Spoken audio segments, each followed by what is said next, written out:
बिहार के मुख्यमंत्री नीतीश कुमार ने विधानसभा में ये ऐलान किया है कि वो बिहार के 94 लाख परिवारों को 2-2 लाख रुपए देंगे।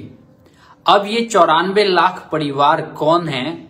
इसके लिए आपको बिहार में जो जाति आधारित सर्वे हुआ था उसके आर्थिक आंकड़े जो आए हैं उनमें इन 94 लाख परिवारों का जिक्र है जो कोई भी काम धंधा नहीं करते हैं या फिर कहें कि जिनके पास कोई रोजगार का साधन नहीं है या फिर कोई उनके पास नौकरी नहीं है या फिर बिजनेस नहीं है, कुछ भी आप इन तीनों में से मान सकते हैं। यानी कि जिनकी कमाई का जो सोर्स है या जरिया है कुछ भी नहीं है, उनको बिहार की सरकार 2-2 लाख रुपए देगी। लेकिन ये पैसे कब मिलेंगे? सवाल ये सबसे पहले आ जाएगा कि आखिर जब ये पैसे मिलने वाले हैं तो ये पैसे मिलेंगे कब? तो दरअसल इन 94 लाख परिवार को अगले 5 साल में 2-2 लाख रुपए मिलेंगे। यानी ये नहीं है कि आज ही नीतीश कुमार ने घोषणा किया, कल ये योजना बनी और परसों से 94 लाख लोगों को बुला के 2-2 लाख रुपए दे दिया गया। दरअसल बिहार में जो गरीबों का आंकड़ा आया है वो लगभग 34-35% का है। जो गरीबी रेखा से नीचे रहने वाले लोग हैं उनका आंकड़ा 34-35% है। बिहार में प्रति व्यक्ति आय है वो देश के मुकाबले काफी कम है।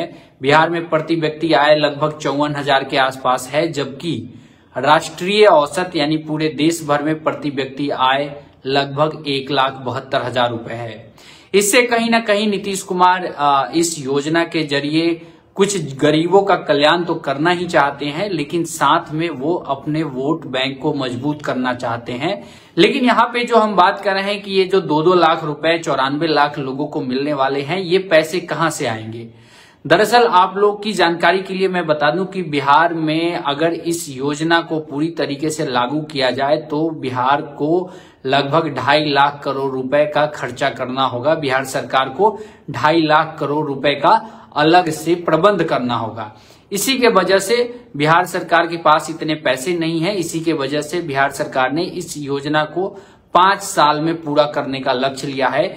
यानी कि 5 साल में हम लोग ये कह सकते हैं कि 19 लाख लोग को हर साल में बिहार की सरकार ये पैसा देगी, 2-2 लाख रुपए देगी।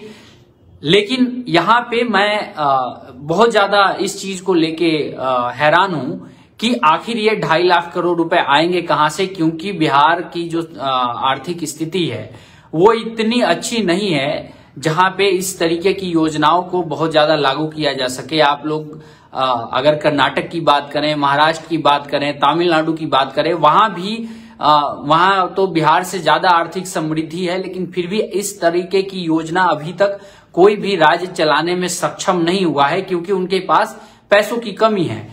सेम बिहार के साथ क्या समस्या है? बिहार के साथ समस्या तो ये है कि कई सारे विभागों में सैलरी ही मिलती है 3 महीने 4 महीने पे। जैसे कि आप लोग देखिए जो कॉन्ट्रैक्ट पे काम करने वाले लोग हैं उनको तो तनख्वाह ही 4 महीने 5 महीने पे मिलती है, वो चाहे बेल्ट्रॉन के हो जाएं या फिर और भी दूसरे विभाग में जो लोग काम कर रहे हैं जो ठेके पे हैं।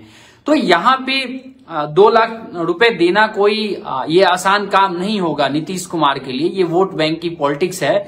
दिलीप कुमार पांडे जी लिख रहे हैं कि ऐसा नालायक मंत्री, ये नीतीश कुमार की आलोचना कर रहे हैं। तो देखिए ये 2 लाख रुपए देना कोई आसान काम नहीं है। अब प्रॉब्लम क्या है कि मान लीजिए कि बिहार में अगर नीतीश कुमार ये पैसे दे भी देते हैं, पहले साल में अगर मान लीजिए कि 19 लाख लोगों को नीतीश कुमार ने अगर ये पैसे दे दिए तो बाकी जो जनता होती है ना वो इंतजार करती है कि यार हमको नहीं मिला है, पता नहीं मिलेगा कि मिलेगा। अगर 94 लाख का भी आंकड़ा हम लोग रख लें तो बिहार में लगभग 3.5 लाख परिवार हैं। 3.5 लाख से 4 लाख के बीच में बिहार में परिवार हैं। उनमें से 94 लाख ही परिवार को इस स्कीम का लाभ मिलेगा। तो जाहिर सी बात है जिनको ये लाभ नहीं मिलेगा वो नीतीश कुमार के खिलाफ जा सकते हैं। ऐसा हमने कई बार देखा है कि जब किसी एक समुदाय को फायदा पहुंचता है तो बाकी समुदाय उस समुदाय से नाराज हो जाता है। तो यहाँ पे ये जो कवायद है, सारी कवायद जो चल रही है बिहार के अंदर, वो कवायद इसी चीज के लिए है कि एक तो नीतीश कुमार ये कोशिश कर रहे हैं कि वो 2024 के चुनाव में, लोकसभा चुनाव में बिहार में अच्छी खासी सीट लेके आए। अब यहाँ पे एक बात थोड़ा सा मेरे भी समझ से बाहर की चीज है, लेकिन मैं थोड़ा सा आप लोगों से भी राय लूंगा। आप लोग भी अपनी राय कमेंट में जरूर दीजिएगा कि नीतीश कुमार इतनी सारी योजनाएं लागू कर रहे हैं, इतने लोगों को नौकरी दे रहे हैं, आरक्षण बढ़ा रहे हैं, तो फिर क्या उनको किसी दूसरे पार्टी को ज्यादा सीट देने का चांस दिख रहा है? क्योंकि 40 लोकसभा सीट है, तब तो नीतीश कुमार कहेंगे कि सारा काम तो हमने किया है, 25 सीट हमको दीजिए लड़ने के लिए। एक तो बात यह है, क्या नीतीश कुमार इस योजना के जरिए अगले आने वाले 5 साल तक बिहार की राजनीति को करना चाहते हैं? सवाल नंबर दूसरा है, क्योंकि उन्होंने कहा है कि 2025 में तेजस्वी यादव जो हैं वो उनके मतलब दल के नेता होंगे। डायरेक्ट इनडायरेक्ट रूप से उन्होंने ऐसी बात कही है, लेकिन अगर ये योजना उन्होंने 5 साल के लिए बनाई है और 5 साल तक लगातार इस फसल को वो काटना चाहते हैं, तो वो फिर कैसे राजद के लोग इस बात के लिए तैयार हो जाएंगे मानने के लिए कि भैया नीतीश कुमार 2025 में गद्दी छोड़ ही देंगे? तो मुझे जो लग रहा है कि नीतीश कुमार ने ये 5 साल अपनी राजनीति को पक्का करने का, प्रबंध करने का सारा जुगाड़ फिट कर लिया है कि कुछ लोगों को नौकरी दे दो, नौकरी वाले को खुश कर दो, कुछ लोगों को आरक्षण दे दो, और कुछ लोगों को ये जो 94 लाख परिवार है जिसमें कुछ नहीं होगा तो लगभग 2 करोड़ के आसपास वोटर होंगे इन घरों में। 94 लाख इन परिवारों की हम बात कर रहे हैं, इनमें से कम 2 से 2.5 करोड़ लोग वोटर होंगे इन घरों में। तो उनका प्रयास ये होगा कि हम ऐसा करते हैं कि इन लोगों को फायदा पहुंचाते हैं और वो वोट कैश कर लेते हैं, यानी कि वो वोट अपने पाले में ले आते हैं।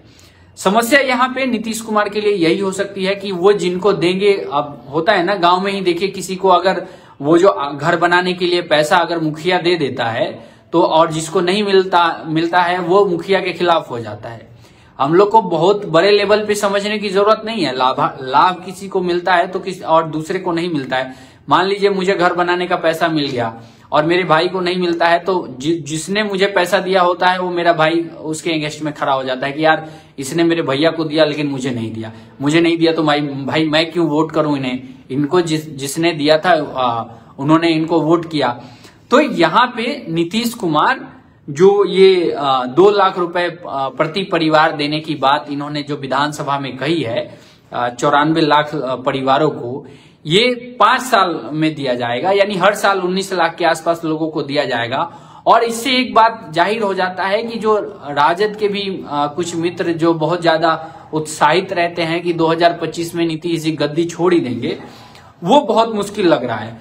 रही बात कि अब ये जो आरक्षण वाला मुद्दा है और नीतीश कुमार जो है आरक्षण के और जातीय मुद्दे पे बैटिंग करना चाह रहे हैं, तो मैं आपको कंफर्म बता रहा हूं कि एक तो रोहिणी कमीशन की रिपोर्ट, ये जो 5 राज्यों के चुनाव के नतीजे अगर बीजेपी के पक्ष में नहीं आते हैं तो रोहिणी कमीशन की रिपोर्ट बीजेपी तुरंत पब्लिश कर देगी, पब्लिक डोमेन में डाल देगी कि कौन सी जाति, किस जाति ने किस जाति का हक खाया है।